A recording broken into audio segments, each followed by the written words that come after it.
السلام علیکم لسنرز، آج میں ریڈ کرنے جا رہی ہوں ناول والاثر کی 35ویں اور آخری قسط، جو کہ تحریر ہے عبدالعزیز شہزاد کی۔ چلیے شروع کرتے ہیں۔ الصلاۃ خیر من النوم۔ کراچی کے ایک مضافاتی بستی میں، جو بستی خداداد کے نام سے معروف تھی، ہر صبح جب نجیب اللہ کی شہد آگہی پرکشش نکھرے ستھرے پانیوں سے بہتی آواز گونجتی تو گویا حضرت انسان ہی کیا، چرند پرند کے ذرہ ذرہ بھی صداقتاً کہہ اٹھتا۔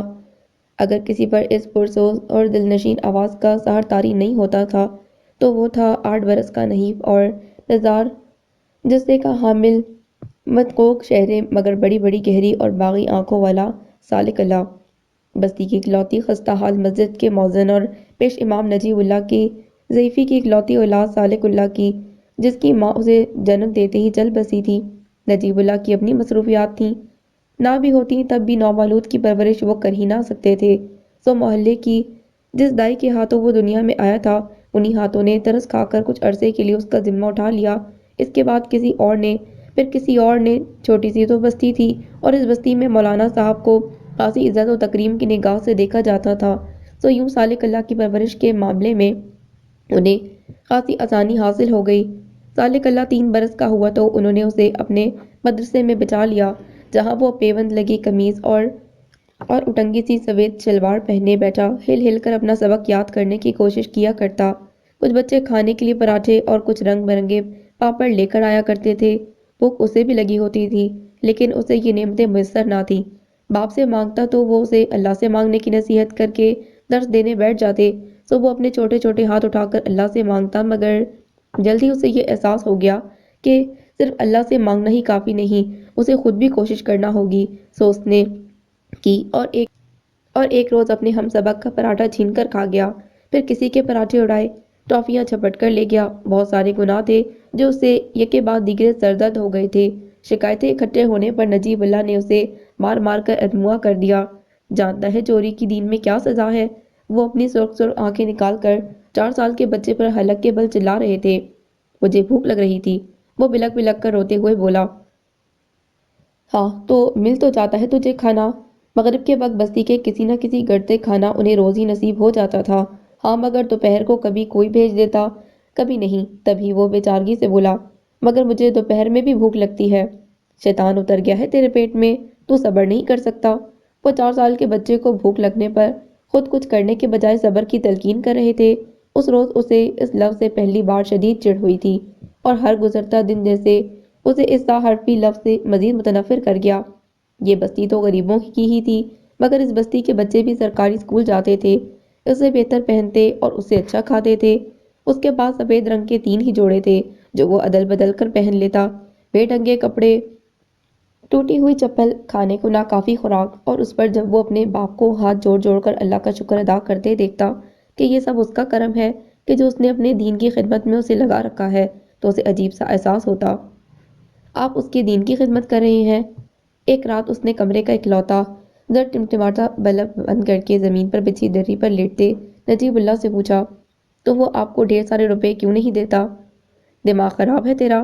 نجیب اللہ کو غصہ آ گیا۔ روپیوں سے کیا ہوتا ہے؟ اس خدمت کا وہ ہمیں آخرت میں صلہ دے گا، اور تب تک ہم بھوکے پیاسے دنیا میں رہ کر کیا کریں گے؟ اس کا دماغ واقعی خراب تھا، تبھی اس میں ایسے ایسے سوال سر اٹھاتے تھے جن کا جواب اب وہ نجیب اللہ سے نہیں طلب کرتا تھا، بلکہ اس نے ایک اور راستہ ڈھونڈ لیا تھا، خود کلامی کا راستہ۔ وہ گھنٹوں تنہا بیٹھ کر خود سے باتیں کیا کرتا۔ ایک روز اسے سفیدے کے نیچے بیٹھے مسلسل اکیلے بولتے وہاں سے گزرتے محلے کی ٹیوشن والی باجی نے دیکھ لیا۔ بن ماں کے بچے پر ترس آیا، سو اسے اپنے ساتھ لے کر اپنے گھر چلی آئیں اور اپنے پاس ایک کاپی پنسل دے کر پڑھنے بٹھا لیا۔ ذہین تھا، سو جلد ہی ہجے کر کے اردو پڑھنا سیکھ کر ان کے پاس موجود بچوں کے رنگ برنگے رسالے پڑھنے لگا۔ مدرسے میں اس کا دل پہلے ہی نہ لگتا تھا، اب تو جیسے دل سے دلچسپی بالکل ہی ختم ہو گئی۔ نجیب اللہ کی بارہا تنبیہ کے باوجود وہاں نہیں آ رہا تھا، سو ایک روز مشتعل ہو کر انہوں نے اسے بری طرح زود و کوب کیا۔ اس دن وہ پورے 24 گھنٹے کے لیے گھر سے غائب ہو گیا تھا۔ وہ یہاں سے بھاگ جانا چاہتا تھا، مگر رسالوں میں اس نے گھر سے بھاگ جانے والے بچوں کے بہت برے حالات پڑھ رکھے تھے، سو لوٹ آیا۔ تب اس کی واپسی کے لیے رو رو کر دعائیں مانگتے نجیب اللہ نے اسے سامنے پا کر جیسے بہت بے بسی محسوس کرتے زچ ہو کر اسے سوال پوچھا، آخر چاہتا کیا ہے تو؟ میں اپنی دنیا آپ بنانا چاہتا ہوں۔ اس کی آنکھوں میں عجیب سی چمک تھی، جسے نجیب اللہ سمجھے بغیر ناصحانہ لہجے میں بولے، چھوڑ دنیا کو اور آخرت کی فکر کر، دنیا کا یہ مال اسباب سب یہی رہ جائے گا۔ آپ کے کہنے کا مطلب ہے کہ یہ جلنگا چارپائی، کسی ہوئی دری، چڑھتا ہوا پانی کا مٹکا اور زنگ آلود پنکھا سب یہی رہ جائے گا؟ ہنستے ہنستے اس کی آنکھوں میں پانی آ گیا۔ تو رہ جائے، ڈر اللہ سے بدبخت، وہ خوف سے کانپنے لگے۔ تو آخرت کا مذاق اڑا رہا ہے؟ نہیں ابا، میں تو آپ کی سادگی پر ہنس رہا ہوں کہ آپ کتنے بھولے ہیں، جو اگلے جہاں کی امید پر اس دنیا میں جیل سے بدتر زندگی گزارنے کو اس کی اطاعت سمجھ بیٹھے ہیں۔ کہاں سے سیکھ رہا ہے تو یہ باتیں؟ وہ حق تک رہ گئے۔ کس سے سیکھوں گا؟ وہ بولا، یہ تو خود بخود یہاں آ جاتی ہے۔ اس نے انگلی کن پٹی پر رکھ کر بتایا۔ نجیب اللہ دکھی سے ہو گئے، بولے، میں اللہ سے تیرے لیے ہدایت مانگوں گا۔ ہدایت سے پہلے میرے لیے نرم بستر اور اپنے گھر میں پکا ہوا 2 وقت کا گرم کھانا مانگ لیجیے گا، اس کی مجھے زیادہ ضرورت ہے۔ اس کے بے خوف ہو کر دو بدو کہنے پر نجیب اللہ صدمے میں گر کر وہاں سے چل دیے تھے۔ شیطان ان کی اولاد کی طاق میں لگ گیا تھا۔ انہیں اب اسے خصوصی حصار میں رکھنے کے لیے صبح شام کچھ مزید اذکار کرنا تھے۔ ان کے ذہن میں اس سے آگے انہیں مزید کچھ اور سوچنے ہی نہ دیا۔ سوچتے تو ضرور ہی اس نتیجے پر پہنچ جاتے کہ بیٹے کو اللہ نے بے پناہ ذہانت سے مالا مال کیا ہے۔ اور بہت ہی تخلیقی ذہین دماغوں کا المیہ یہی تو ہے کہ بہت سوچنے کھوجنے سوالات کرتے، کیا کیوں کیسے سے الجھتے الجھتے وہ اکثر راہ سے بھٹک جایا کرتے ہیں۔ سو بھٹکنے کی ابتدا ہوا جاتی تھی۔ نجیب اللہ کے وسائل محدود تھے، پھر انہوں نے اپنی ساری دنیا اس مسجد کو سمجھ رکھا تھا۔ چنانچہ وہ سالک اللہ کے حوالے سے بس یہی سوچتے تھے کہ وہ اپنا حفظ مکمل کر کے ان کی جگہ مسجد کے معاملات سنبھالنا شروع کر دے۔ ان کے نزدیک بس یہی بہت تھا۔ پردہ اٹھانے کے لیے اسعود نئے افق تلاش کر چکا تھا۔ 10 کا سن تھا جب اس نے بستی میں قائم ایک NGO کے تحت چلنے والے اسکول میں جا کر خود داخلہ لے لیا۔ اسکول کی انتظامیہ کو اس کے حصول تعلیم کے جذبے نے بہت متاثر کیا۔ سونو نے اس کے بستے سے لے کر وردی تک ہر شے اسے خود فراہم کر دی۔ یوں اس نے پہلی بار اسکول میں قدم رکھا، خود سے آدھی عمر کے بچوں کے درمیان بیٹھا۔ وہ کسی عجوبے سے کم نہ لگ رہا تھا، سو اس کا مذائقہ بھی خوب اڑایا گیا۔ اسے غصہ آ رہا تھا، بہت غصہ، مگر وہ پی گیا، اور پھر یہی اشتعال اس کی رگوں میں عزم بن کر دوڑنے لگا۔ اس کے ساتھ ہی ساتھ وہ خود بھی، وہ اسکول کا کام وہیں اس کے چھوٹے سے کتب خانے میں بیٹھ کر لیا کرتا۔ وہیں اس نے کتابوں میں دنیاوی طور پر غیر معمولی کامیاب نامور انسانوں کے حالات پڑھتے پڑھتے ایک روز خود بھی انہی جیسا بننے کا ارادہ کر لیا۔ ارادہ برا نہیں تھا، بری تھی وہ نفرت جو اس کا سادہ لو باپ اس کی روش سے کرنے لگا تھا، اور اسی نفرت نے اسے مزید ان کی راہ سے بدظن اور دور کر دیا۔ ان کے مطابق وہ جہنم کی راہ کا مسافر بن گیا تھا کہ دنیاوی تعلیم کی اوقات ہی کیا تھی، اصل تو دین تھا۔ وہ ہر وقت اسے دوزخ میں جانے کی وعید سناتے رہتے، اسے اللہ سے ڈراتے رہتے، یہاں تک کہ ایک روز اسے کافر تک قرار دے ڈالا۔ تب اس نے اس دن پہلی بار ساری رات بیٹھ کر سوچا کہ آخر یہ کافر ہوتا کیا ہے۔ یہ لفظ اس کے ذہن میں یوں بیٹھا کہ وہ اس کی کھوج میں پڑ گیا۔ حد درجہ ذہین تھا، سو 2 جماعتیں پھلانگ پھلانگ کر جلدی 10ویں میں جا پہنچا۔ میٹرک میں اس نے بے حد شاندار کامیابی حاصل کی تھی۔ اس کا اسکول اس پر نازا تھا، اساتذہ فخر کر رہے تھے، ٹیوشن والی باجی بھی بہت خوش تھیں۔ اگر کوئی اس سے آج بھی نالا تھا تو وہ نجیب اللہ تھے، حالانکہ اسے اندازہ تھا کہ ان کی جانب سے کوئی ایسا ہی رد عمل آئے گا، مگر پھر بھی اس کا دل نہ جانے کیوں بجھ سا گیا۔ باپ کے فلسفوں سے چڑ تو اسے پہلے ہی تھی کہ اس پر تو باقاعدہ نفرت محسوس کی تھی اس نے۔ اصل کامیابی تو وہاں کی کامیابی ہے جسے چھوڑ کر تو نے خسارہ کما لیا۔ وہ رزلٹ کا سن کر بولے، یعنی آپ کی نظر میں نے A1 گریڈ لے کر کوئی کمال نہیں کیا؟ ہاں، نہیں کیا۔ وہ خفگی سے منہ پھیر کر لیٹ گئے۔ تب وہ حلق پھاڑ کر بڑی زور سے چلایا، کمال میں نے کیا ہے، مگر یہ بات آپ جیسے کنویں کے مینڈک کی سمجھ میں نہیں آئے گی، کیونکہ آپ کا ذہن مذہب نے بند کر دیا ہے۔ بدبخت، نجیب اللہ تڑپ کر اٹھ بیٹھے، نکل جا یہاں سے، یہاں کھڑا رہ کر اللہ کے گھر کی توہین نہ کر۔ اللہ کا گھر؟ وہ استہزائیہ بولا، اگر اللہ کا گھر ایسا ہے تو وہ خود کیسا ہوگا، اور پتہ نہیں ہوگا بھی یا نہیں، کہ اگر ہوتا تو وہ آپ کی ہدایت دینے والی دعا قبول کر چکا ہوتا نا۔ جا نکل جا نکل جا۔ نجیب اللہ شدت سے غضب سے کانپتے ہوئے اٹھے اور باقاعدہ اپنے ریشہ زدہ ہاتھوں سے دھکے مار مار کر اسے مسجد کے ملکہ حجرے سے باہر نکال دیا۔ اسے یہاں رہ کر کرنا بھی کیا تھا؟ سو وہ ایک نفرت انگیز نگاہ اپنے مسکن کے در و دیوار پر ڈال کر ہمیشہ کے لیے وہاں سے چلا آیا۔ اس کے بعد کی زندگی جہد مسلسل سے عبارت تھی۔ وہ تعلیمی مدارج کا کامیابی سے طے کرتا ہوا جامعہ میں قدم رکھ چکا تھا۔ وہاں اسے فری تھنکرز کے ایک گروہ نے سخت متاثر کیا اور وہ جلدی ان کا باقاعدہ حصہ بن گیا، جہاں وہ ان کے ساتھ خوب علمی مباحثے کرتا۔ وہ ادیان کا تقابلی جائزہ لیا کرتے، کائنات کی ابتدا کی بات شروع کی جاتی، نامور سائنسدانوں کی انسانیت پر زبردست احسانوں پر انہیں اخراج تحسین پیش کیا جاتا۔ الغرض وہ اس گروہ کا حصہ بن کر بہت مطمئن تھا۔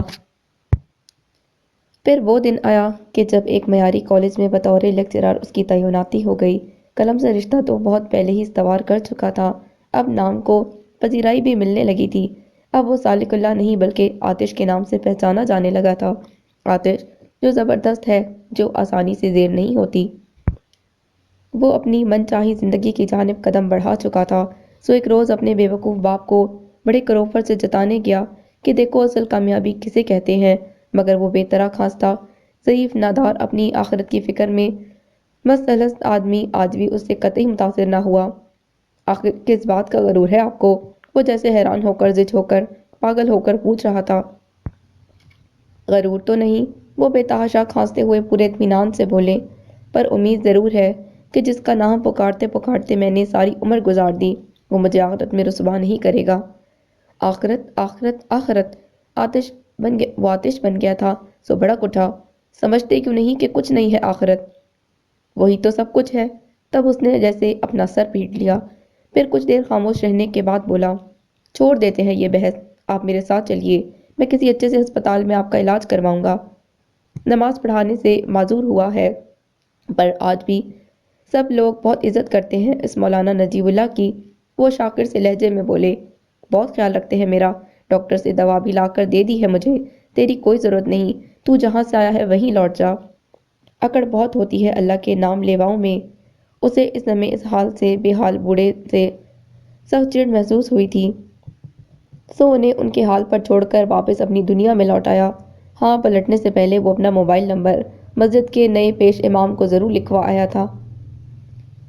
اس کا انداز جداگانہ تھا اور شخصیت سحر انگیز، سو جلدی خاص و عام میں مقبول ہوتا گیا۔ اب اسے کسی بھی گروہ سے منسلک رہنے کی کوئی حاجت نہ تھی، سو اس نے ان سے علیحدہ ہو کر بہت سوچ بچار کے بعد آتش کدے کے داغ بیل ڈال لی۔ ایک ایسا ادارہ کہ جہاں تبلیغ کی جائے ان نظریات کی کہ جو حضرت انسان کو اندیکھے توہمات سے نجات دلانے میں کارگر ثابت ہوتے ہیں، اور ابھی اسے اس منصوبے پر کام کرتے کچھ ہی دن گزرے تھے کہ ایک روز اسے فون پر اطلاع ملی، مولانا صاحب اپنے خالق حقیقی سے جا ملے ہیں۔ ان کی وصیت تھی کہ آپ کو ان کے جنازے میں شریک ہونے کی اجازت نہ دی جائے، پر آپ کو اطلاع دینا ضروری ہے تو اطلاع ضروری تھی، سو اسے دے دی گئی اور جنازے میں شرکت کی اجازت۔ ایک استاد، نامور لکھاری اور تیزی سے مقبول ہوتی شخصیت کہ جس کے افکار سے ہزاروں لوگ متاثر ہو رہے تھے، اسے مرتے مرتے بھی حقارت سے ناکامیاب قرار دیتے ہوئے دھتکار دیا گیا تھا۔ اس کا باپ احساس تذلیل سے اس کا چہرہ سرخ ہو گیا۔ اسے بتانے والا نجیب اللہ کے آخری وقت کے بارے میں آگاہ کر رہا تھا، مگر وہاں جانے کا کوئی ارادہ بھی نہ تھا، اس کا کہ اسے اس روز پہلی بار ایک سیمینار میں شریک ہونے کی غرض سے بیرون ملک روانہ ہونا تھا۔ اسے اپنے بے عقل باپ کی طرح بے سر و سامانی کے عالم میں نہیں رہنا تھا، سو اس کے لیے ابھی اسے مزید محنت کرنا تھی، اور اس نے کی۔ اس نے اپنی سلطنت قائم کرنے کے لیے شبانہ روز کڑی شدید محنت کی۔ یہ نام، مقام، رتبہ ایسے ہی حاصل نہ ہو گیا تھا، اور جبکہ یہ سب ایسے ہی حاصل نہ ہوا تھا، تب پھر اسے یوں ہی ہاتھ سے جانے کیسے دے سکتا تھا؟ کسی بھی طرح نہیں، خواہ سامنے کوئی شرر ہو یا عیسیٰ، وہ اسے تہس نہس کرنے کے لیے پوری طرح تیار تھا۔ آج کے دن کا انتظار صرف عیسیٰ اور آتش ہی نہیں، بلکہ آتش کے سینکڑوں معتقدوں، ہزاروں مداح اور اس کے لاکھوں غیر جانبدار سامعین بھی کر رہے تھے۔ آتش کدے کے لیکچر ہال میں آج حقیقتاً دل دھڑنے کی بھی جگہ نہ تھی۔ اس بحث کو صلاح الدین اپنے یوٹیوب چینل پر آتش کی خصوصی اجازت سے براہ راست نشر کر رہا تھا۔ فریقین کی حمایتوں کا جوش و خروش دیدنی تھا۔ ایسا لگ رہا تھا کہ گویا کسی عظیم الشان جنگ ہونے والی ہو، اور جو ہونے والا تھا شاید جنگ سے کچھ کم بھی نہ تھا۔ اس بات کا علم چونکہ عیسیٰ کو بھی بخوبی تھا، سو آج نہ صرف وہ ذہنی بلکہ ظاہری طور پر بھی پوری طرح سے تیار ہو کر آیا تھا، اور آج اس کے بکھرے ہوئے بال مناسب ترین وضع پر ترشے ہوئے تھے، چہرہ بھی صاف شفاف اور تر و تازہ سا دکھائی دے رہا تھا۔ اس نے یہ جانتے ہوئے بھی کہ سفید رنگ کا استعمال آتش کدے میں ممنوع ہے، ہلکی نیلی جینس پر سفید براق رنگ کی قمیض زیب تن کی تھی کہ یہ رنگ نور کا تھا، سلامتی کا تھا، قرار کا تھا، ٹھنڈک کا تھا، اور آتش چونکہ ان سارے احساسات کی ضد ہے تو شاید وہ اسی لیے ان کا بحری تھا۔ بہرکیف آخر کار وہ گھڑی آ ہی گئی کہ جب عیسیٰ اور آتش ہال میں آمنے سامنے کھڑے تھے اور معرکے کا باقاعدہ آغاز ہوا چاہتا تھا۔ ابھی بھی وقت ہے آپ کے پاس، ہمیشہ کی طرح سر تاپا سیاہ رنگ میں ملبوس، چہرے پر عالمانہ تکبر، جبکہ اپنی حد درجہ گہری اور آبدار آنکھوں میں عیسیٰ کی ضرورت پر اسے نہ بخشنے کا عزم لیے، اس کے سامنے طمطراق سے کھڑا آتش اس متوقع بحث کا سیاق و سباق مختصر الفاظ میں ناظرین و حاضرین سے بیان کرنے کے بعد خاصے تمسخرانہ لہجے میں عیسیٰ سے مخاطب ہو کر بولا تھا۔ ذرا تحمل سے ٹھہر کر سوچ لیجئے کہ آپ کیا کرنے چلے ہیں۔ سب سے پہلے تو السلام علیکم۔ عیسیٰ اس کے تم سے آپ پر آ جانے کو پوری طرح محسوس کرتا ہوا متانت سے مسکرا کر بولا، اور بعد السلام عرض کہ آپ کو کیا لگتا ہے سر آتش، کیا میں نے بنا سوچے سمجھے ہی آپ کو دعوت دے دی ہوگی؟ آتش جو اس کے سلامتی بھیجنے پر جزبز سا ہو گیا تھا، دیوری پر بل ڈال کر ترنت بولا، اگر باقاعدہ سوچ سمجھ کر آپ نے اس حماقت کا ارتکاب کیا ہے، پھر تو آتش آپ پر سب ترس ہی کھا سکتا ہے۔ اس کی حاضر جوابی پر ایک زبردست کہکا پڑا تھا۔ عیسیٰ حاضرین پر ایک اچٹتی سی نگاہ ڈال کر سنجیدگی سے بولا، کس کو کس پر ترس کھانا ہے، یہ تو آج کی محفل کے اختتام پر واضح ہو جائے گا۔ فی الحال آپ یہ بتائیے کہ کیا میرے سوالات کا جواب دینے کے لیے تیار ہیں؟ جی بالکل، آتش ذرا سنبھل کر رونت آمیز متکبر سے لہجے میں بولا، آپ کیجئے مجھ سے سوال کہ ایک دھماکے کے نتیجے میں اس قدر حسن ترتیب سے کائنات کیسے معرض وجود میں آ سکتی ہے؟ جی نہیں سر، عیسیٰ معنی خیزی سے مسکرایا، میرا سوال اس سے متعلق نہیں ہے۔ تو پھر؟ یقیناً ہوگا کہ اگر کل کو سائنس کی بھی طرح سے اللہ کا وجود ثابت کر دے تو یقیناً یہی ہوگا کہ اگر کل کو سائنس کسی بھی طرح سے اللہ کا وجود ثابت کر دے تو پھر آپ کہاں کھڑے ہوں گے؟ وہ اس کی مضحکہ خیز مسکراہٹ کو بہت دھیان سے دیکھتے استہزائیہ لہجے میں بولا، نہیں ذرا آتش۔ وہ بہت سکون اور اطمینان سے بولا، میرا سوال یہ بھی نہیں ہے۔ تو پھر کیا ہے آپ کا سوال؟ آتش اس بات ذرا چڑھ گیا تھا، تاہم ظاہر نہ کرتے ہوئے مغروریت سے بولا، آپ مجھے بولنے کا موقع دیں گے تو کروں گا سر۔ موقع دیا ہے تو آپ آج یہاں میرے سامنے کھڑے ہیں، سوال کیجئے۔ تو سر آتش، میرا سوال یہ ہے کہ آپ نے یہ کیسے جانا کہ جو کچھ ہے وہ بس یہی ہے اور کوئی جنت کوئی دوزخ یعنی کوئی آخرت نہیں ہے؟ آتش جو اس سے کسی بہت ہی دقیق علمی سوال کی توقع کر رہا تھا، اس کے بچکانہ سے سوال پر ہنس کر بولا، تو کہاں ہے آخرت؟ آپ ثبوت لا دیجئے۔ ثبوت ہے وہ روشن کتاب، وہ دمنگ لہجے میں بولا، جو ہمیں اس بارے میں متنبہ کرتی ہے۔ او ہو، اچھا اچھا، وہ منکرین کا سا خاص مضحکہ اڑاتا لہجہ اختیار کرتا ہوا بولا، یعنی آپ اس کی بنیاد پر مجھ سے بحث کرنے چلے ہیں؟ بحث نہیں سر، سوال، اس نے متانت سے ایک بار پھر تصحیح کرتے کہا، آپ بتا دیجئے کہ آپ کو یہ یقین کیسے ہے کہ کوئی یوم آخرت نہیں، اور آپ اتنے یقین سے کیسے کہہ سکتے ہیں کہ واقعی کوئی یوم حشر ہے بھی؟ میں نے ابھی عرض کیا کہ کتاب یقین میں درج ہے۔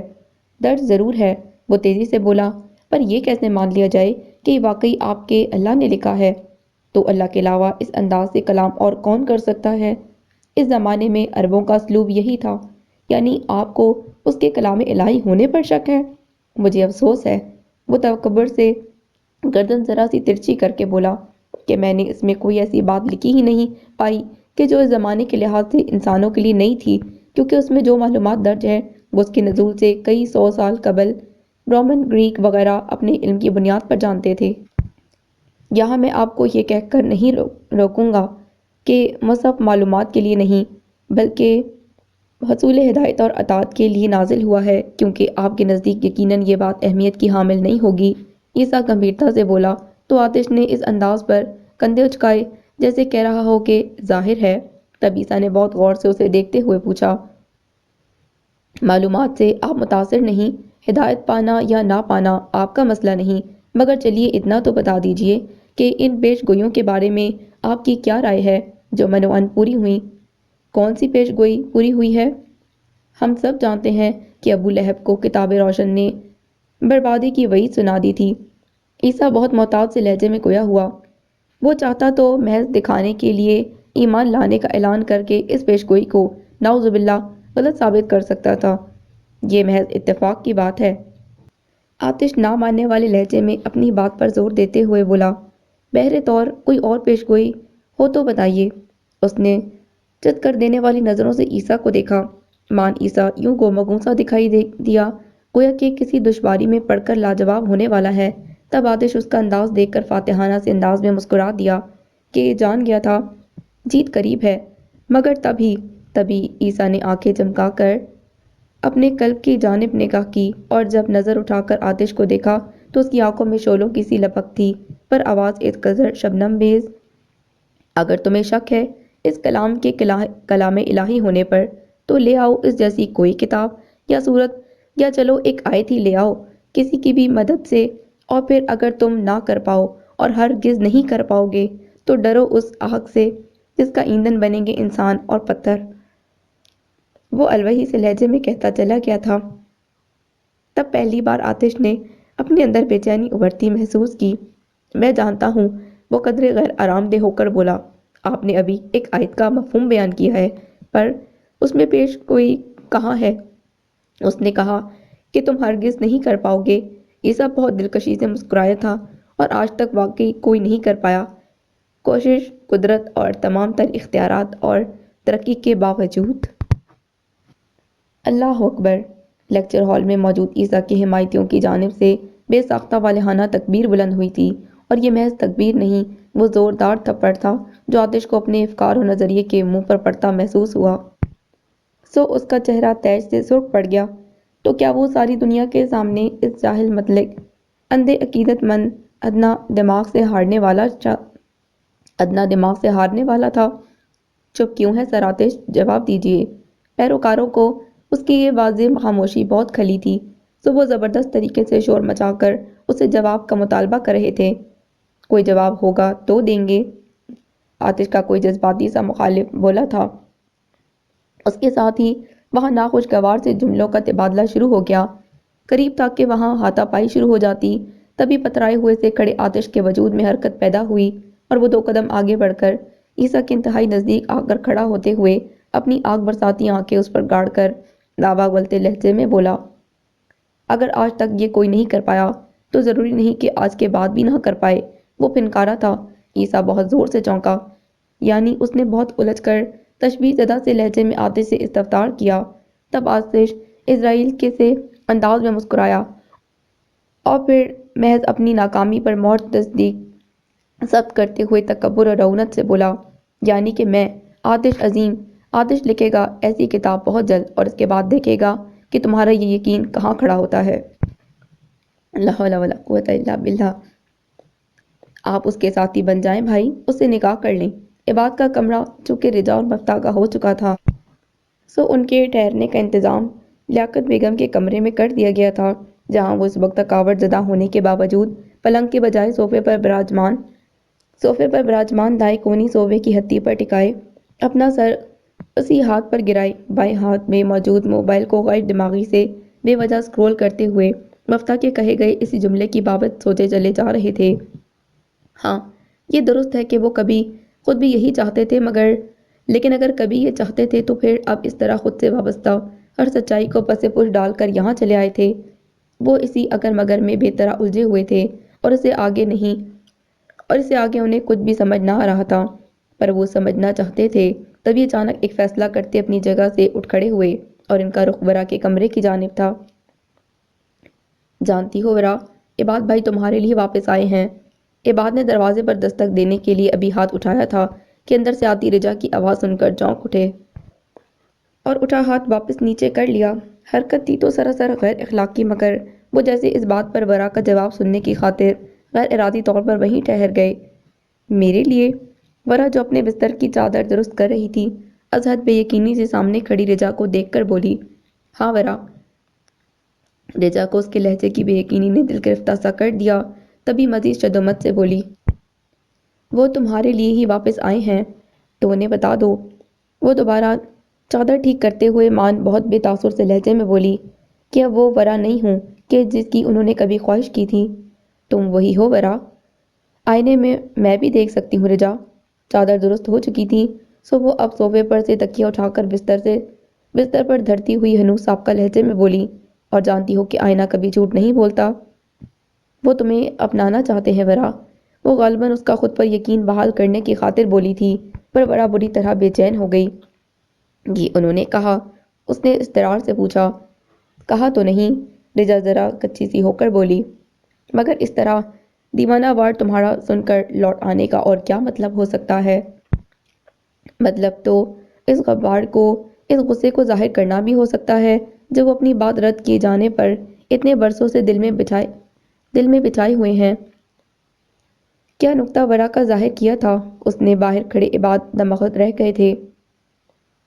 دراصل بالآخر رجا نے صاف صاف وہ بات کرنے کی ٹھانتے کہا کہ جو عباد کی آمد کے بعد ہی سے گوشہ عافیت کے فیصلہ سازوں کے درمیان زیر بحث آ رہی تھی۔ ہم سب چاہتے ہیں کہ تمہارا اور عباد بھائی کا نکاح ہو جائے۔ وہ سب خلوص دل اور نیت سے یہی سوچ رہے تھے کہ اگر یوں ہو جائے تو اچھا ہے، مگر تم سب اتنے ظالم کیسے ہو سکتے ہو رجا؟ ورا یہ سن کر صدمے سے چور چور آواز میں بولی۔ رجا کو اس کی بات اچھی نہیں لگی، تبھی ذرا خفگی سے بولی، تمہارا بھلا چاہنا ظلم کی بات ہے؟ تم جانتی ہو کہ میری زندگی کا سب سے پہلا اور بڑا غم کیا تھا؟ اس پر رجا کچھ نہیں بولی، بس استفہامیہ نگاہوں سے اس کا چہرہ دیکھے گئی۔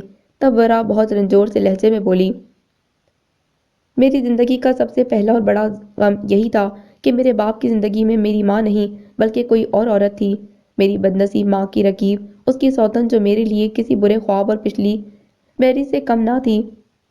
تب میں خود کسی اور ورا کے لیے وہی پچل پیری کیسے بن سکتی ہوں رجا؟ کیسے بن سکتی ہوں؟ اور یہ سن کر یہ بات کو لگا کہ جیسے اس اگر مگر کے آگے لگے سارے سوالیہ نشانوں کا جواب انہیں دفتن مل گیا ہو۔ وہ صورتحال اور تھی۔ رجا بحث کرتے ہوئے بولی، یہ اور ہے ورا؟ صورتحال خواہ کوئی بھی ہے، ورا قطعیت سے بولی تھی، میرا کردار ہمیشہ دوسری عورت کا رہے گا رجا۔ باپ کی زندگی میں آ جانے والی دوسری عورت بیٹیوں کے دل اور ان کے باپ پر مان توڑ دیتی ہے، پھر وہ ساری زندگی کسی ایسے مرد کی متلاشی رہتی ہیں جسے بلا شرکت غیرے اپنا کہہ سکے، اور اسی تلاش میں بہت ساری بدر الورا بن جاتی ہیں رجا۔ اس کے سامنے کھڑی رجا بے اختیار ہو پڑی تھی، اور دروازے کی دوسری جانب استادہ عباد۔ ان کی آنکھیں خشک تھیں، ہاں مگر دل، وہ بہت چپ چاپ سے کھڑے تھے۔ تبھی ان کا سائلنٹ پر لگا فون تھر تھرایا۔ وہ چونکے اور انہوں نے ہاتھ میں پکڑا فون سامنے کر کے دیکھا۔ عائشہ کا تھا۔ ان کی نور نظر جانے پدر عائشہ کا، وہ کہیں بھی سفر پر کیوں نہ ہوتے، وہ ان سے بات کیے بنا نہیں سوتی تھی، اور جو یقیناً اس غرض سے انہیں اسی وقت ویڈیو کال کر رہی تھی، سو انہوں نے ایک بھیگی سی نگاہ بند دروازے پر ڈالی اور تیزی سے پلٹ کر اسکرین پر دمکتا بٹن دبا دیا۔ السلام علیکم ابا جان۔ وہ 7 سالہ پرکشش سی بچی، جس کی آنکھیں اپنی والدہ کی طرح بہت روشن تھیں اور مسکراہٹ والد کی طرح دلکش، عباد کا چہرہ سامنے دیکھتے ہی چہکی، وعلیکم السلام، میرا بچہ کیسا ہے؟ دھن چھٹ گئی تھی، سو فیصلہ ہو گیا، لہٰذا اب وہ بہت مطمئن انداز میں بیٹی سے بات کرتے ہوئے آگے بڑھ گئے تھے۔ سر آتش، آپ جانتے ہیں کہ آپ کیا کر آئے ہیں؟ آخر آپ کو ضرورت ہی کیا پڑی تھی یہ مناظرہ کرنے کی؟ چونکہ اس کی اور عیسیٰ کی بحث براہ راست نشر ہو رہی تھی، سو ہزاروں کی تعداد میں لوگ بنا کسی تدبین کے دیکھ چکے تھے، اور اس کے بعد ہی وہی ہوا کہ جو ہو سکتا تھا، یعنی سارے میں ہاہاکار مچ گئی، جبکہ اس کے سارے ہی کرم فرما اس کے اعلان پر سر پکڑے بیٹھے تھے۔ کچھ نہ تو اپنی گلہ خلاصی کو فی الفور اس سے لا تعلقی کا اعلان کر چکے تھے، جبکہ کچھ کو عافیت انجان بنتے ہی نظر آئی تھی کہ وہ سارے معاملے سے انجان بن چکے تھے۔ مگر اس کا مقامی ناشر کے جو ان دنوں اس کی کتب کا نیا ایڈیشن مارکیٹ میں لانے کی تیاری کر رہا تھا، وہ نہ تو اس سے انجان بن سکتا تھا اور نہ لا تعلق، سو وہ بہت بپرا ہوا تھا کہ مناظرے کے اختتام سے اب تک اسے چھاپا خانہ جلانے سے لے کر سر آتش کی کتابیں فوری تلف نہ کرنے کی صورت میں اسے جان سے مارنے تک کی دھمکیاں موصول ہونا شروع ہو گئی تھیں سوشل میڈیا پر۔ میں جانتا ہوں کہ یہ بونوں کا معاشرہ ہے۔ وہ چونکہ خبت اور عظمت میں مبتلا تھا سو حقارت سے بگڑ کر بولا، میں کسی سے نہیں ڈرتا۔ جو چاہوں گا کروں گا۔ یہ لوگ ایسی حرکتیں کر کے میری پرواز فکر پر قدغن نہیں لگا سکیں گے۔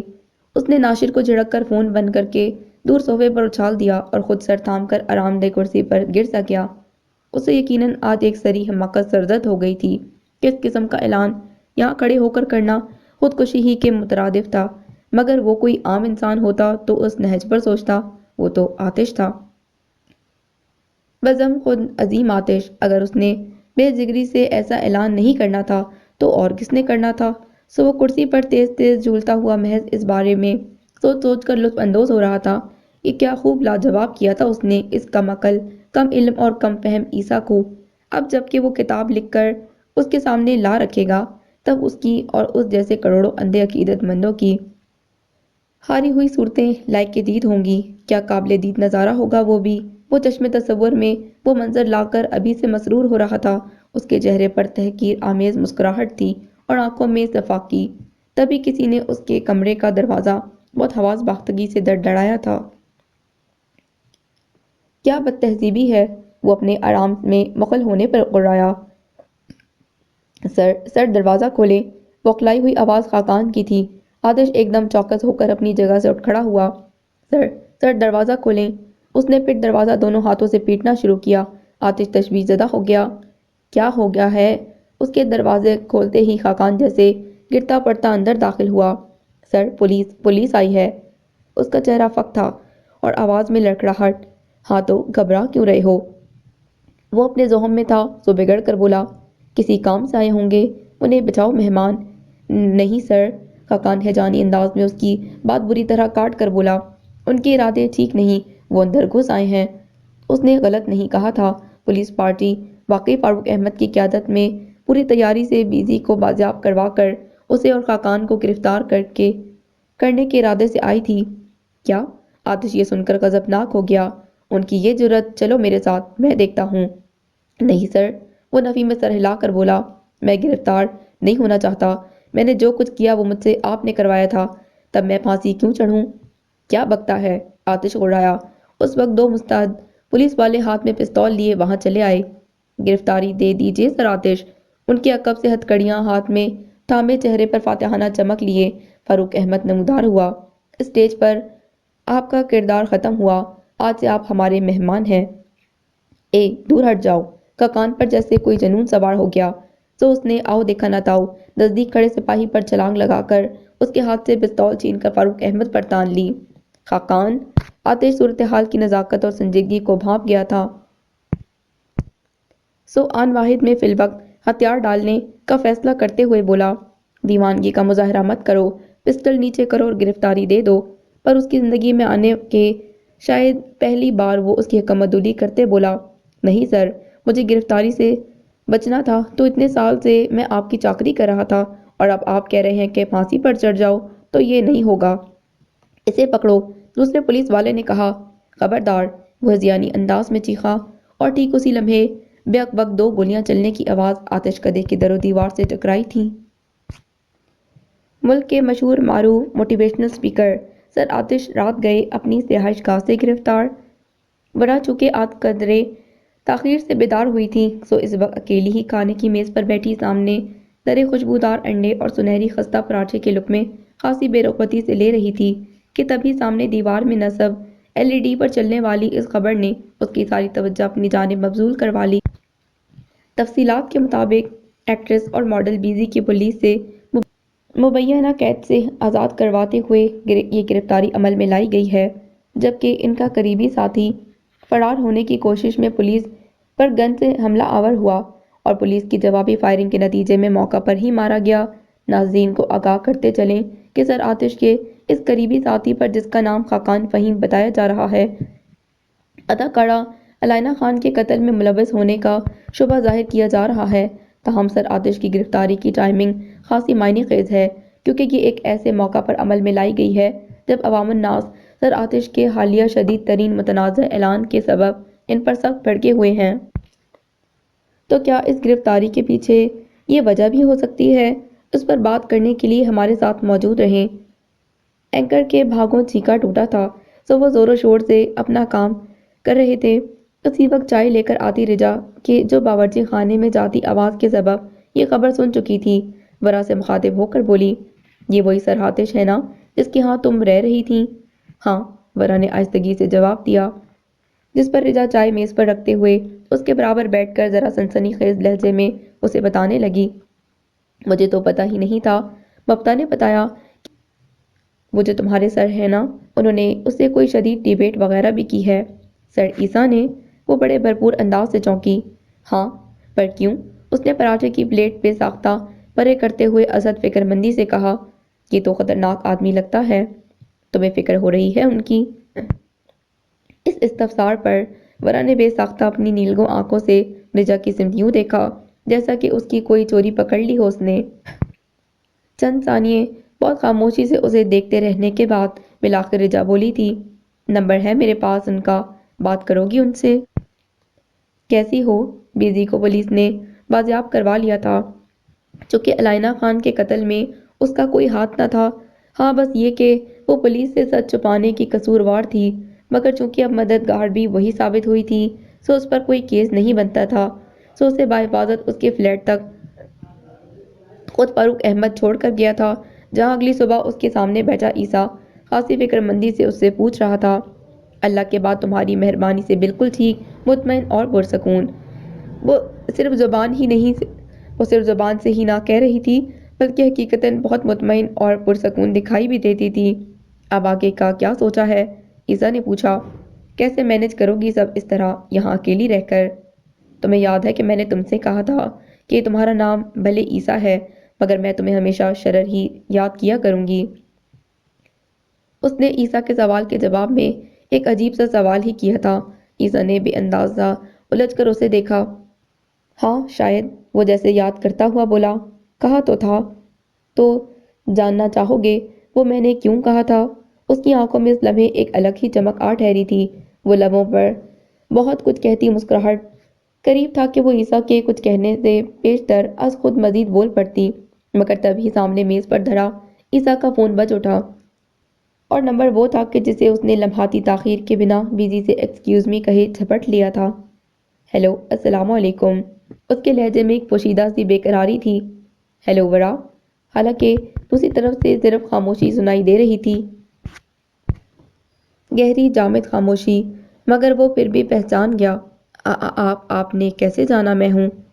میں یہ نہیں بتا سکوں گا شاید، وہ ایسے لہجے میں بولا جو زمینی نہیں تھا، پر تم بتا دو کہ کیسی ہو۔ پتہ نہیں، وہ بولی، اب تو سوچنا بھی چھوڑ دیا ہے کہ کیسی ہوں۔ آپ بتائیے بیزی کیسی ہیں؟ وہ کہنا کچھ اور چاہتی تھی، پر نہ جانے کیوں یہ پوچھ بیٹھی۔ میرے سامنے بیٹھی ہیں، اس نے بتایا، بات کرو گی ان سے؟ آپ ان کے ساتھ ہیں؟ وہ چونکی۔ ہاں۔ نہیں، ٹھیک ہے، آپ بات کریں، معذرت میں نے ڈسٹرب کر دیا شاید، اللہ حافظ، اس نے اچانک ہی بہت نادم سے لہجے میں کہتے اس کی بات سنے بنا ہی فون رکھ دیا۔ ارے، وہ پریشان ہو گیا۔ بڑا تھی، فون بند ہونے پر بیزی، جو اس دوران کسی گہری سوچ میں ڈوب گئی تھی، ابھرتے ہوئے وثوق سے بولی، ہاں، کیسی ہے وہ؟ بہتر ہے، تو چلو مجھے اس کے پاس لے چلو، اس نے اچانک ہی کہا۔ عیسیٰ نے اسے دیکھا، کیوں ملنے جانا چاہتی ہو اس سے؟ تم سوال بہت کرتے ہو۔ سوال تو نہیں، یوں ہی پوچھ رہا تھا، خیر، وہ بولا، ٹھیک ہے، چلنا تم میرے ساتھ، اب کہو کیا بتا رہی تھی؟ کیا بتا رہی تھی؟ یہی کہ مجھے شرر کیوں کہو گی؟ اب رہنے دو، وہ اداسی سے ہنس کر بولی۔ عیسیٰ کو عجیب سے احساس نے آ گھیرا۔ کیوں؟ اس نے اسی احساس کے تحت پوچھا۔ کیوں رہنے دوں؟ ہر کیوں کا جواب دینا ضروری ہوتا ہے کیا؟ اور ہر کیوں کا جواب دینا آسان بھی کہاں ہوتا ہے؟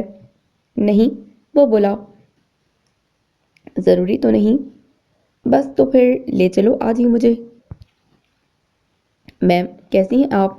عیسیٰ بیزی کو وڑا سے ملوانے گوشِ عافیت لے آیا تھا، اور یوں وہ اس وقت گوشِ عافیت کے مہمان خانے میں بیٹھا ہوا تھا، جبکہ بیزی کو رجا اپنی میت میں گھر کے اندرونی حصے میں لے گئی تھی، جہاں وہ اسکرین پر دکھائی دینے والے چہرے کو روبرو پا کر پہلے تو فطری اشتیاق اور حیرت آمیز مسرت کا اظہار کیے گئے، بعد ازاں مشکل وقت میں ورا کے کام آنے پر اس کے ممنون ہوتے ہوئے اپنے اپنے کام سے لگ گئے تھے۔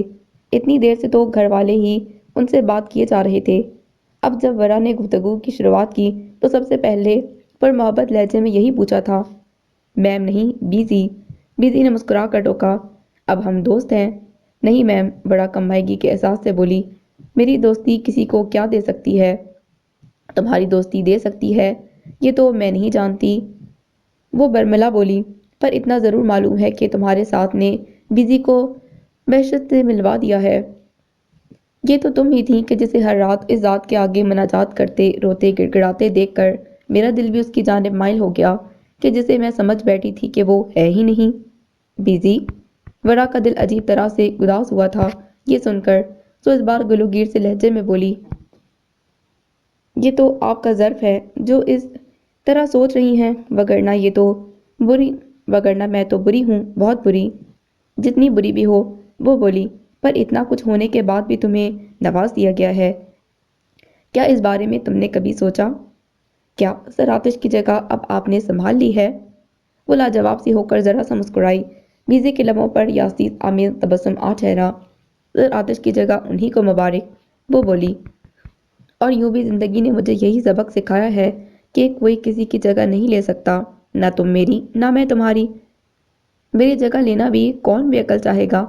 بے عقل چاہے نہ چاہے، بیزی غمزدہ سی ہنس دی، حد درجہ زومانی انداز سے بولی، کسی کا دل تو چاہ سکتا ہے۔ کیا مطلب؟ اس بات پر ورا نے ناسمجھی سے اسے دیکھا۔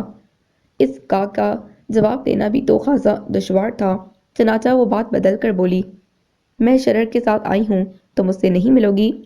شرر؟ ورا کے چہرے پر واضح ایک انکہا سا تاثر ابھرا تھا، جسے بغور دیکھتی بیزی نے ایک گہری لمبی سرد سانس کھینچی اور بولی، ہاں شرر، تمہارے سر عیسیٰ، تمہیں ان کی آمد کا انتظار تھا۔ یہ آپ سے کس نے کہا؟ ہر بات کہہ دی جائے یہ ضروری تو نہیں، بیزی نے گمبھیرتا سے کہا، تو ورا چپ کی چپ رہ گئی۔ تب بیزی دل میں اٹھی ٹیسے دبا کر بہت حوصلے سے مسکرائی اور پھر بہت آہستگی سے بولی، جا کر اس سے مل لو ورا، وہ بھی تمہارا ہی منتظر ہے۔ تو کیا نام بتایا تھا آپ نے اپنا؟ عیسیٰ کے ذہن میں بلا ارادہ ہی وہ پہلی ملاقات گھوم گئی جو ہوئی تو اس مقام پر تھی، پر اس وقت سامنے بیٹھی پرشکن اوڑھنی سے سر ڈھانپتے پیر کے دائیں انگوٹھے کو بائیں پر رگڑتی ناخن کترتی اہتمام سے قطعی آری بیزی، ڈری سی شخصیت اور اس نڈر شوخ اور بے باک سی دوشیزہ میں زمین اور آسمان کا فرق تھا۔ وہ پہلے زمین تھی یا آسمان یہ فیصلہ نہ کر سکا، پر وہ فیصلہ کرنے والا ہوتا بھی کون تھا؟ مگر شاید وہ خود اپنے بارے میں کوئی فیصلہ صادر کر چکی تھی، تبھی تو اس کی نگاہ ہمہ وقت مجرمانہ انداز میں جھکی رہنے کو اپنا شعار بنا چکی تھی۔ سو بیزی کے کہنے پر وہ عیسیٰ سے ملنے کی غرض سے مہمان خانے میں تو آ گئی تھی، یہ اور بات کہ اب مارے ندامت کے یوں لب بستہ بیٹھی تھی گویا قوت گویائی سے محروم ہو۔ مگر جب عیسیٰ نے غیر متوقع طور پر ایک چونکا دینے والا سوال پوچھا تو اس نے بے ساختہ ہی نظر اٹھا کر اسے ازحد حیرانی سے دیکھا۔ جی؟ تمہیں یاد ہے؟ وہ اس کے تحیر پر خفیف سا مسکرا کر بولا کہ جب میں نے پہلی بار ملنے پر تم سے یہ سوال پوچھا تھا تو تم نے مجھے کیا جواب دیا تھا؟ ہاں۔ ذہن میں لگے بے ترتیب ڈھیر میں سے اس کے یاد دلانے پر ایک ملاقات برآمد ہوئی تھی جس میں وہ کچھ کہہ رہی تھی، پر لفظ کیا تھے؟ وہ خواہش کے باوجود اس کا ذہن دہرانے سے قاصر رہا، تو اس نے کھوئے سے انداز میں نفی میں سر ہلایا۔ تمہارا شاید موڈ ٹھیک نہیں تھا اس وقت، وہ جیسے اس منظر میں پہنچ کر بولا، لگ رہا تھا کہ جیسے تم مجھ سے پڑھنا نہیں چاہتی، تبھی تڑک کر بولی تھی کہ اب تک نہیں بتایا۔ اچھا، وہ عجیب رنجور سے لہجے میں بولی، میرا واسطہ پہلی بار ایک بے خوف اسٹوڈنٹ سے پڑھا تھا تو مجھے دو بدو جواب دے رہی تھی، مگر مجھے برا نہیں لگا، جانتی ہو کیوں برا نہیں لگا تھا؟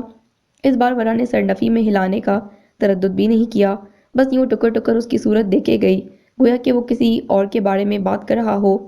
جب کچھ دیر اس نے کوئی بھی رد عمل ظاہر نہ کیا تو ایک حوق سے مشابہ سانس خارج کرتے ہوئے وہ مدھم مگر دلگیر سے لہجے میں بولا، کیونکہ تم میں بناوٹ نہیں تھی، تمہارا انداز فطری اور پر اعتماد تھا، تم آنکھوں میں آنکھیں ڈال کر جو دل میں ہوتا کہہ جاتی تھیں وہی تمہارا اصل تھا ورا، سو خود کو معاف کر دو اور آگے بڑھ جاؤ ورا۔ گھر والوں کی آنکھوں میں جھونکی گئی دھول ہو، اپنی خود غرضی کے ہاتھوں آپ کو دیا گیا دھوکہ، اپنے گھر سے بھاگ جانا اور قتل۔ اچانک ہی وہ ذہنی انداز میں بولتی چلی گئی، میں خود کو کیا کیا معاف کروں سر۔ اس کی سرخ ہو جانے والی آنکھوں میں وہ منظر آ ٹھہرا کہ جب وہ ہر حال میں سہراب سے آزادی کی خواہش لیے زنجیر سے اس کے سر پر پہ در پہ وار کرتی چلی گئی تھی، اور یہ تو اسے اب جا کر علم ہوا تھا کہ جسے وہ اپنے تئیں زخمی کر کے وہاں سے فرار ہوئی تھی وہ گھائل نہیں بلکہ قتل ہو گیا تھا، اور قاتلہ وہ خود۔ قتل؟ عیسیٰ پریشانی سے بے طرح چونکا۔ کس کا قتل؟ سہراب کا۔ وہ مجرمانہ سے انداز میں بولی تو عیسیٰ کی بے فکر مندی سے تن جانے والے اعصاب مان پرسکون سے ہو گئے۔ اوہ! وہ بے ساختہ شان سے لہجے میں بولا۔ میں تو خوف زدہ ہو گیا تھا کہ اب نہ جانے تم کس کے قتل کی بات کر رہی ہو۔ اور کس کے قتل کی بات کروں گی؟ پرملال لہجے میں بولی۔ مجھے تو ایک اس کا احساس جرم چین نہیں لینے دیتا۔ اے کاش کہ یہ میرے ہاتھوں نہ ہوا ہوتا۔ مطمئن ہو جاؤ ورا، وہ جو بڑا کی ذہنی شکستگی کے سبب اس بارے میں دانستہ بات نہ کرنے کا ارادہ کیے ہوئے تھا، اس کا احساس جرم دیکھ کر بالآخر جیسے نہ چاہتے ہوئے بھی بتایا گیا، یہ تمہارے ہاتھوں واقعی نہیں ہوا۔ آپ مجھے بہلانے کی خاطر جھوٹ بول رہے ہیں نا؟ وہ بے یقینی سے رنج آمیز لہجے میں بولی تو عیسیٰ نے اسے تعصب سے دیکھا۔ تم اچھی طرح جانتی ہو کہ میں جھوٹ نہیں بولتا، وہ کہہ رہا تھا۔ مجھے بھی کچھ دن پہلے اس بارے میں اپنی باجی سے معلوم ہوا ہے کہ سہراب کو اس کے کسی سرور شاہ نامی دوست نے اس کے گھر میں گولی مار کر قتل کر دیا تھا۔ سرور شاہ نے؟ اس انکشاف پر بڑا دم بخود رہ گئی۔ مگر سہراب کو تو میں نے… ہاں، اس نے بڑبڑاہٹ نما لہجے میں اپنا جملہ ادھورا چھوڑ دیا تھا، سو عیسیٰ ترنت بولا۔ تم نے اسے زخمی ضرور کر دیا ہوگا، مگر وہ زندہ تھا، شاید اس وقت غصے میں بپرا ہوا اس کا دوست وہاں آ گیا ہوگا اور اسے گولی مار کر چلتا بنا۔ مگر کیوں؟ اس نے کیوں پاڑ ڈالا اسے؟ دراصل اس کی اور سہراب کی کوئی ویڈیو لیک ہو گئی تھی سہراب کے کسی دوست کے ساتھ، جس کی وجہ سے اس کے سیاستدان باپ کا الیکشن خطرے میں پڑ گیا تھا۔ اوہ میرے اللہ! بڑا نے تفصیل سن کر بے ساختہ ایک جھرجھری سی لی تھی۔ اسے اچانک یوں محسوس ہوا تھا گویا کہ کوئی ہمالیہ اس کے کندھوں سے ہٹ گیا ہو، سو احساس تشکر سے رواں رواں بارگاہ ایزدی میں سجدہ ریز ہو گیا۔ رو وہ اب بھی رہی تھی، مگر یہ آنسو نہیں، وہ زمزم تھا جو دل کی زمین پر شکر کی ایڑیوں نے رگڑ رگڑ کر اس کی آنکھوں سے رواں کیا تھا۔ بیزی نے غلط نہیں کہا تھا، بے شک وہ نوازی ہوئی تھی۔ سب کچھ بھول کر آگے بڑھ جاؤ ورا، وہ اس کی کیفیت بخوبی سمجھ رہا تھا، سو ایک آخری ضرب لگاتے بولا کہ شکر کی ادائیگی کی اس سے بہتر صورت نہیں ہو سکتی۔ میں نئے سرے سے ابتدا کرنا چاہتی ہوں سر، وہ اپنے آنسو پوچھ کر بے بس سے لہجے میں بولی۔ پر کیا کروں، میرے یہ قدم ہی مجھ پر بھروسہ نہیں کرتے، تب میں آگے کیسے بڑھ سکتی ہوں؟ اس پر عیسیٰ نے ایک گہری نظر سے اسے دیکھا، پھر برے خلوص سے اپنا ہاتھ اس کے سامنے کرتے کہا، اسے تھام کر کچھ دور تو ساتھ چلو، پھر دیکھنا قدموں کو یقین بھی خود بخود آ جائے گا۔ تب یک لحظہ بڑا نے ایک جھجکتی متذبذب سی نگاہ اسے دیکھا، مگر کچھ تھا اس لمحے عیسیٰ کی بے ریا آنکھوں میں کہ جسے خود بخود اس کا ہاتھ عیسیٰ کے بڑے ہوئے ہاتھ کی سمت بڑھ گیا تھا۔ 4 سال بعد بہت کم باصلاحیت لوگوں کے حصے میں ایسی خوش نصیبی آتی ہے کہ جو بہت قلیل عرصے میں اپنا ایک نام اور مقام بنا لیتے ہیں، اور آج ایک ایسے ہی پر اثر اور قابل تکلیف شخصیت سے ہم آپ کی ملاقات کروا رہے ہیں جو کسی تعارف کی محتاج تو نہیں، تو ملتے ہیں سر عیسیٰ بن سلیمان سے۔ وہ خوش مزاح سا نوجوان مقامی نیوز چینل میں ایک ایسے شو کا میزبان تھا کہ جس میں وہ لوگ پاکستانی معاشرے کا ایک مثبت، روشن اور تعمیری چہرہ دنیا سے روشناس کرواتے تھے۔ چنانچہ اس وقت وہ ایک ایسے ہی چہرے سے ملاقات کرنے کی غرض سے اس کے دفتر آئے بیٹھے تھے، اور اینکر بہت خوبصورت الفاظ میں اس کا تعارف کرواتے ہوئے بولا، السلام علیکم سر۔ وعلیکم السلام۔ وہ بھورے رنگ کی جینز اور ملٹری گرین شرٹ میں ملبوس، شفاف چہرے پر آسودگی اور سنجیدہ گہری آنکھوں میں بہت سکون لیے جواباً بولا، سر۔ وہ خاصی دلچسپی سے پوچھ رہا تھا، سب سے پہلے تو میں آپ سے یہ جاننا چاہوں گا کہ ہم نے سنا ہے آپ اپنے نام کے ساتھ اپنے دادا کا نام لگاتے ہیں۔ دادا نہیں، پر دادا، اس نے مسکرا کر تصحیح کی۔ اوکے، اس نے جلدی سے گردن ہلائی۔ تو کیا آپ بتانا چاہیں گے کہ کیوں لگاتے ہیں؟ دراصل سید سلیمان احمد میرے پردادا کا نام تھا، اس نے گمبھیرتا سے بتایا۔ میرے والد کی پیدائش پر یہی نام انہیں دیا گیا تھا، جو بعد میں کسی کی غلطی کی وجہ سے دستاویز میں صرف سید احمد رہ گیا تھا، مگر ایک پکارنے والے نے مجھے ہمیشہ اسی نام کی نسبت سے پکارا۔ میرے پردادا ایک زاہد عالم اور اپنے وقت کے بہترین استاد ہوا کرتے تھے، گویا کہ یہ ایک رمز تھا جس کی جانب بار بار میری توجہ مبذول کروائی جاتی تھی کہ یہی تمہارا راستہ، سلیمان کا راستہ، کہ جہاں میں علم بانٹنے سے بڑھ کر بھی بھلا کوئی بادشاہی اور طاقت ہو سکتی ہے۔ ویری امپریسو، وہ متاثر سے لہجے میں بولا۔ تو کون تھا آخر وہ پکارنے والا؟ تھا کوئی، وہ اصرار سی معنی خیزی سے بولا۔ جانے دیں۔ اوکے، وہ سمجھ گیا تھا کہ عیسیٰ پہلو تہی کر رہا ہے، سو بات بدلتے ہوئے اگلے سوال کی جانب بڑھ گیا۔ جانے دیتے ہیں۔ خیر، یہ بتائیے کہ آپ نے اپنا یہ ادارہ کارواں کے نام سے قائم کیا ہے، تو اس کے پیچھے بنیادی طور پر کیا سوچ کار فرما تھی؟ سوچ تو بس یہی تھی کہ ایک ایسا ادارہ قائم کیا جائے کہ جہاں بلا تفریق رنگ و نسل اور مذہب ہر بے بس انسان کو اس کے مسئلے کا حل فراہم کرنے میں عملی طور پر کوئی کردار ادا کیا جا سکے، جو کہ بلا شبہ بظاہر ایک بہت مشکل کام تھا، جو اللہ کے فضل سے آسان یوں ہوا کہ ہم خیال لوگوں کا ساتھ میسر آتا گیا، یوں یہ کارواں بن گیا جو بفضل تعالیٰ آج بھی رواں دواں ہے۔ ویری گڈ، تو یہ بتائیے کہ اللہ کی شان سے اس دو کوڑی کے انسان کے علاوہ کوئی اور نہیں ملا اس نکمے کو انٹرویو کرنے کے لیے؟ صبح تر و تازہ تھی، مگر نہ جانے کیوں روزانہ کی طرح آج بھی عامر کو اداس اور بے کیف سی محسوس ہو رہی تھی، سو بہت بے دلی سے لاؤنج میں ٹی وی لگا کر بیٹھ گیا۔ یوں ہی چینل سرچنگ کرتے کرتے اس چینل پر ٹٹک کر ٹھہر گیا کہ جہاں سے عیسیٰ کا انٹرویو نشر ہو رہا تھا۔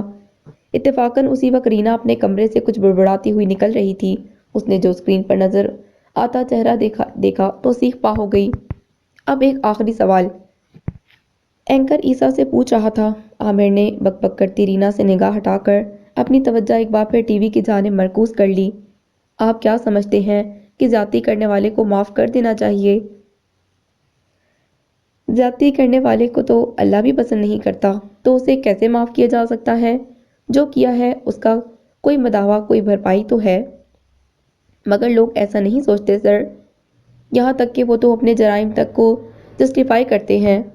جرائم جسٹیفائی کرنے سے جسٹیفائی نہیں ہو جاتے، اس سے بہتر واضح الفاظ میں کہا تھا ان کی بہرحال ایک سزا ہے جس سے وہ مجرم یہاں اگر بچ بھی گئے تو بہرحال وہاں دنیا میں ضرور بضرور اپنے کیے کا سامنا کریں گے۔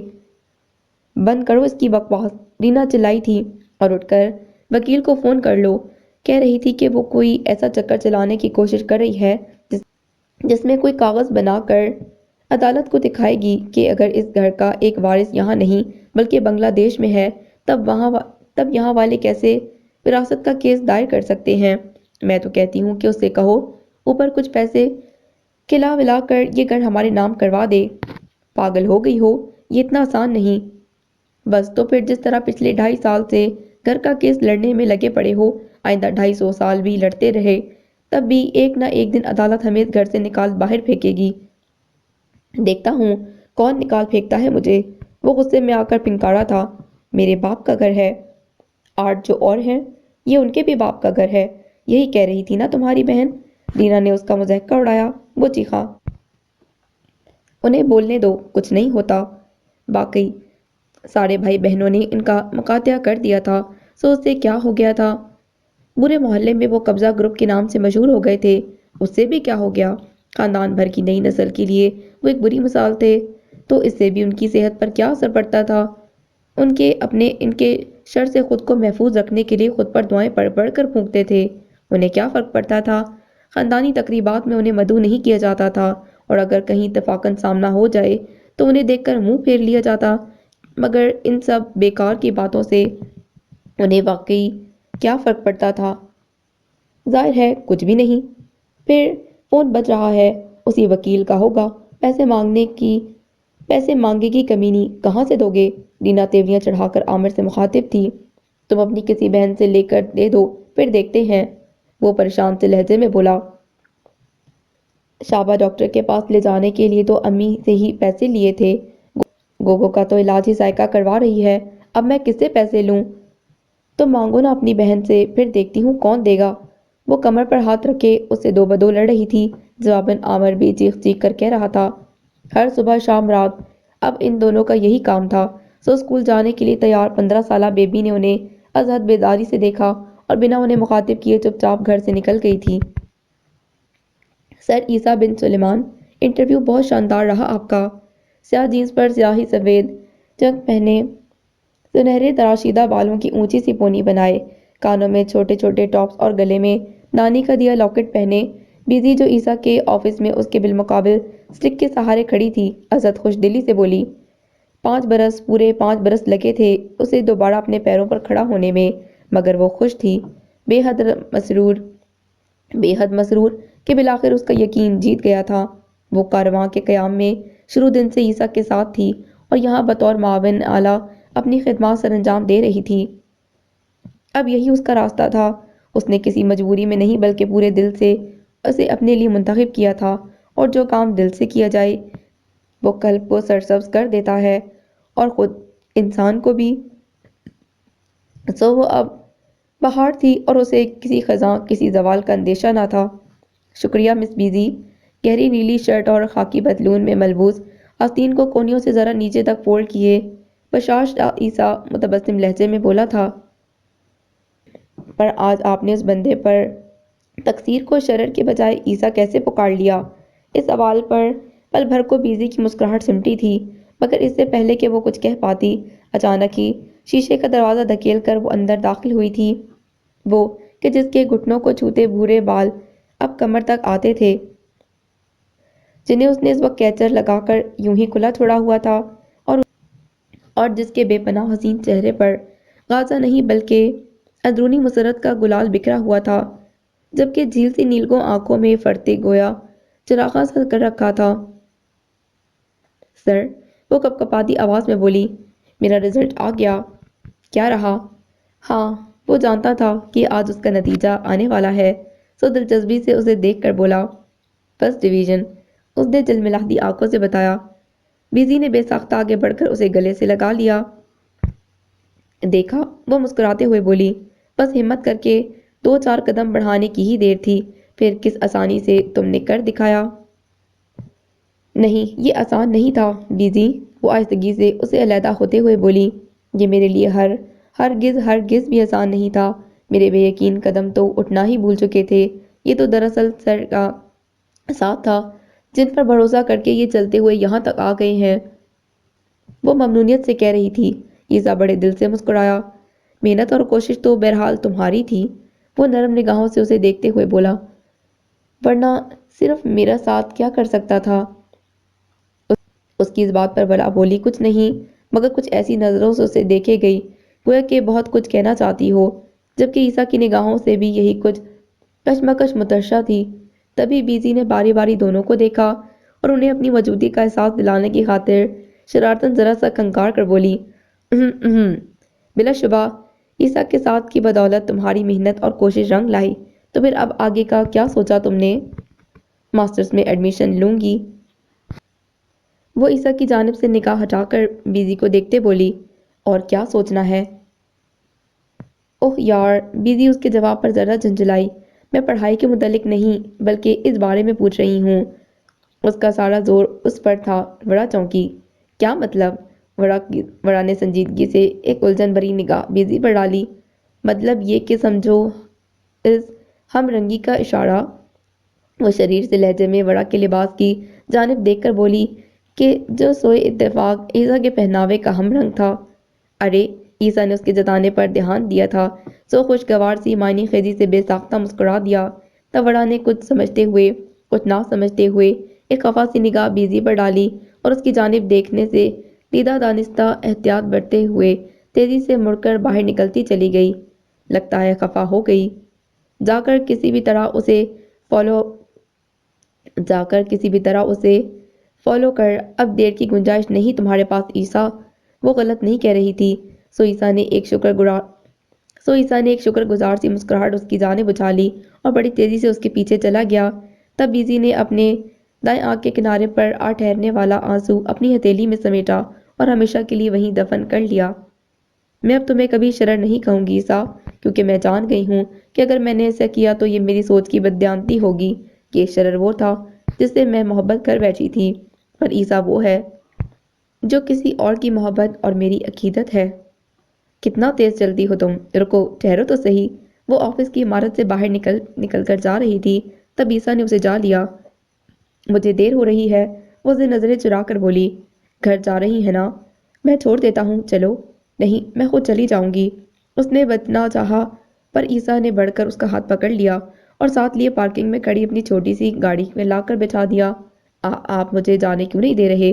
وہ گھبراہٹ زدہ سے لہجے میں بولی۔ تب اس نے بہت عرصے سے تھام رکھی اپنے نرمل کومل جذبوں کی تنابیں ہاتھ سے جانے دیتے ہوئے محبت پاش نگاہ سے اسے دیکھا۔ اتنی دشواریوں کے بعد تو ملی ہو، تم ہی بتاؤ اب کہاں جانے دوں؟ ترس مت کھائے مجھ پر، وہ مزاحمت کرتے تھک کر رو پڑی۔ میں آپ کے قابل نہیں ہوں۔ کون کس کے قابل ہے وہ بہتر جانتا ہے۔ وہ اس کی کیفیت سمجھ رہا تھا، تبھی ایک گہری سانس کھینچ کر متانت سے ناصحانہ بولا، اس لیے تو ایک دوسرے کی محبت اس نے ہمارے دلوں میں ڈالی ہے۔ محبت؟ وہ راز کے تشت البام ہو جانے پر خائف ہو کر ایک دم خاموش ہو گئی تھی۔ تب وہ بڑے جان لیوا سے انداز میں مسکرا کر بولا، ہاں محبت، کہہ دو کہ تمہیں مجھ سے محبت نہیں۔ اور وہ یہ جھوٹ کیوں کر بول سکتی تھی، تبھی جھنجھلا کر بولی، میرے کندھوں پر میرے ماضی کا بوجھ ہے۔ کس کے کندھوں پر نہیں ہوتا؟ وہ سنجیدگی سے ہنسی ہنس کر بولا، میرے کندھوں پر بھی ہے، پر اس سے محبت کا کیا تعلق؟ آپ سمجھ کیوں نہیں رہے؟ وہ جھنجھ ہو کر بولی۔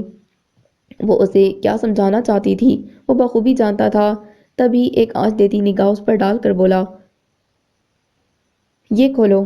اس کا اشارہ ڈیش بورڈ کی طرف تھا۔ ایک بالکل مختلف بات پر ورا نے چونک کر ناسمجھی سے اسے دیکھا۔ جی؟ ارے کھولو تو صحیح، وہ بولا۔ ورا نے جھجکتے ہوئے اسے کھولا۔ سامنے ایک سنہری اور سیاہ دیدہ زیب مخملی ڈبیا رکھی تھی۔ اسے باہر نکالو۔ اس کا لہجہ استہزائیہ تھا۔ ورا نے جیسے اس کی بات ماننے پر خود کو مجبور پایا۔ کیا ہے یہ؟ یہ ہے وہ یقین جو مجھے تم پر تھا، وہ سچائی اور محبت سے پر لہجے میں بولا۔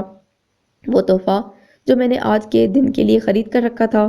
میں جانتا تھا کہ تم اس امتحان میں بھی ضرور کامیاب ہوگی، اسی امتحان کی طرح جو زندگی نے تم سے لیا ہے۔ سر، اب کہنے کو کیا رہ گیا تھا؟ وہ سر جھکا کر ایک بار پھر رو پڑی۔ اب روتی ہی رہو گی یا اسے کھول کر بھی دیکھو گی؟ کچھ دیر اسے کھل کر رونے دینے کی آزادی دینے کے بعد بالآخر وہ بولا تھا۔ سو وہ تھم گئی اور ڈبیا کھول کر دیکھی۔ اندر سونے کی نازک سی یا کچھ جڑی انگوٹھی جگمگ کر رہی تھی۔ مجھے ان چیزوں کی خریداری کا کوئی تجربہ نہیں، سو اگر چاہو تو تبدیل کروا سکتی ہو۔ وہ اسے مزلزل انگوٹھی کو تکتا پا کر یہی سمجھا کہ شاید اسے پسند نہیں آئی، مگر نہیں، یہ بہت خوبصورت ہے۔ وہ بے ساختہ بولی کہ انگوٹھی خوبصورت تھی یا نہیں، بہرحال اس سے جڑا جذبہ بہت حسین، بہت خالص تھا۔ خوبصورت ہے تو پہن بھی لو، یا لاؤ میں پہنا دوں۔ اس نے ہاتھ آگے بڑھایا تھا۔ ورا گڑبڑا گئی۔ نہیں نہیں، میں خود پہن لیتی ہوں، یہ دیکھیں۔ وہ بوکھلاہٹ زدہ عجلت میں جو کر گئی تھی، اس نے عیسیٰ کے لبوں پر آسودہ تبسم سجا دیا تھا۔ تو بتاؤ کہاں چلو گی؟ وہ بہت پرسکون اور مطمئن سے لہجے میں پوچھ رہا تھا۔ تب وڑا نے ایک نظر اس کے بے ریا جذبوں سے سجے چہرے کی طرف دیکھا اور دوسری نظر اپنے ہاتھ میں اس کی محبت کی طرح دمکتی انگوٹھی کو،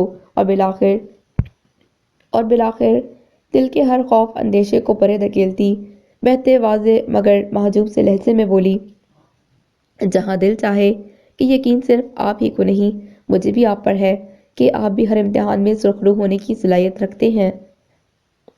چند برس بعد کا قصہ ہے کہ دریائے ٹیمز کے کنارے ایک الجھے بکھرے بالوں والا، پرشکن ماتھے اور جھریوں زدہ پریشان چہرے والا، اپنی عمر سے کئی سال ضعیف دکھائی دیتا ایک شخص بیٹھا، پاس اپنا جھولا رکھے، گھٹنے پر الٹی سیدھی سیاہ لکیروں سے بھرا ایک ربڑ مرتعش ہاتھوں میں قلم تھامے دور کہیں اپنی پتھرائی ہوئی آنکھیں جمائے بیٹھا تھا کہ تبھی کسی گورے نے اس کے پاس سے گزرتے گویا اس پر ترس کھا کر چند سکے اس کی جھولی میں گرا دیے، جس پر اول تو وہ چونکا، پھر جیسے غصے سے کانپتا وہ سکے ہاتھ میں لے کر اس گورے کے پیچھے دوڑا، مگر بے سود کہ وہ کوئی بھی تھا بھیڑ میں گم ہو گیا، جیسے وہ خود مقبوط الحواس دکھائی دیتا شخص، وہ کہ جو آج سے چند برس قبل اپنے عقائد کی بنیاد پر برطانیہ میں پناہ حاصل کر کے پاکستان سے یہاں آ کر سکونت پذیر ہو گیا تھا تاکہ اپنے چیلنج کو مکمل کر سکے، مگر واقعہ کچھ یہ تھا کہ وہ آج تک باوجود اپنی پوری کوشش، ارادے اور عمل کے ایک لفظ تک نہ موضوع کر پایا، کجا کہ مکمل کتاب۔ تو تو کیا تم نے نہیں دیکھا کہ پانسا کیسا الٹا دیا ہے اس نے تم پر، اور بازی صریحاً تمہیں مات ہوئی اور کھینچ لی وہ زمین تمہارے قدموں تلے کہ جس پر بڑے غرور سے کھڑے ہو کر تم اس کا انکار کیا کرتے تھے، اور اسی گھر میں تمہیں شکست فاش سے دو چار کہ جو معبد بنایا تھا تم نے نہیں نہیں کہا، اور اپنے ہی منتخب کردہ امتحان کے ہاتھوں لاجواب ہوئے تم۔ یہ آواز، وہ جو محجول سے انداز میں چلتا ہوا جا رہا تھا، خوف سے اپنی جگہ منجمد ہو گیا، اس خوف سے کہ جو پہلی بار اپنے اندر سے ابھرتی، کانوں میں گونجتی، دماغ کو جنجناتی، روح کو جھنجھوڑتی اس آواز کو سن کر اس نے محسوس کیا تھا۔ تو کہو نجیب اللہ کے بیٹے، کیا تم میری آواز سن سکتے ہو؟ کوئی اسے بہت واضح اور مسحور کن آواز میں مخاطب ہوا۔ اس نے وحشت سی پھٹی پھٹی آنکھوں سے اپنے چاروں طرف دیکھا اور فرار کے لیے سرپٹ دوڑ لگا دی، مگر کہاں کہ وہ جو کوئی بھی تھا اس کے اندر ہی تو تھا۔ اختتام۔ So this was the end of novel والعصر۔ میرے لیے والعصر ایک بہت بہت ہی بہترین ناول رہا ہے۔ آپ لوگوں کو یہ کیسا لگا کمنٹ میں ضرور ضرور لکھ کر بتائیے گا۔ ملتے ہیں ایک نئے ناول کے ساتھ۔ اللہ حافظ۔